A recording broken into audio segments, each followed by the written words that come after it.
Wanderlei's face there in comparison to his face later on in his career, totally different. Dan Henderson looks exactly the same. Mm-hmm. He looks like the same guy. He's just an older version.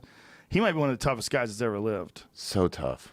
Yeah, Dan is just a fucking... Yeah, now look at that picture different. up there with the tattoos on the shoulders. Go to that one. Now that's him after facial reconstruction. Make that larger. See?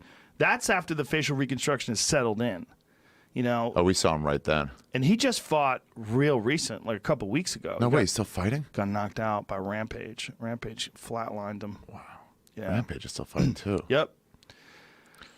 Rampage still carries that power. That was when he KO'd, Rampage KO'd him in the UFC. With knocking him through the ring in Pride was one of the coolest. Yeah. I saw that later. I mean, way later. You come to the UFC and it's like all these highlights, this backlog of highlights of MMA. Like, yeah. Wow. Especially after the UFC purchased Pride. Yeah. Yeah.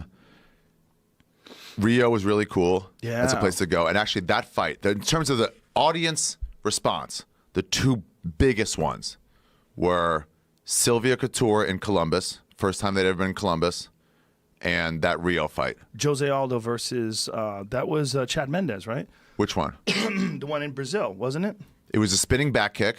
Oh, that was Terry Edom versus Edson Barboza. Dude, from fight one of the undercard, the place was so you could feel it shaking. Yeah. And I remember them chanting something in the crowd because Dana did smart. It's one of the first foreign ones, and he made a Brazilian fighter on every fight. Yeah. He fucked up a little by having a couple times Brazilian versus Brazilian.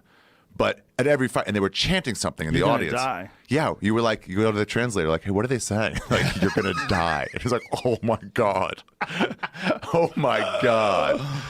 Yeah, they didn't play games, man. Oh my god, that's when they were like legit, and I believed it. Like, we got to figure out how we're gonna get Chael Sonnen out of here. Fights Anderson here, and I'm like, come on. And then you go there, and you're like, oh, I believe it now. Yeah, well, they're fiercely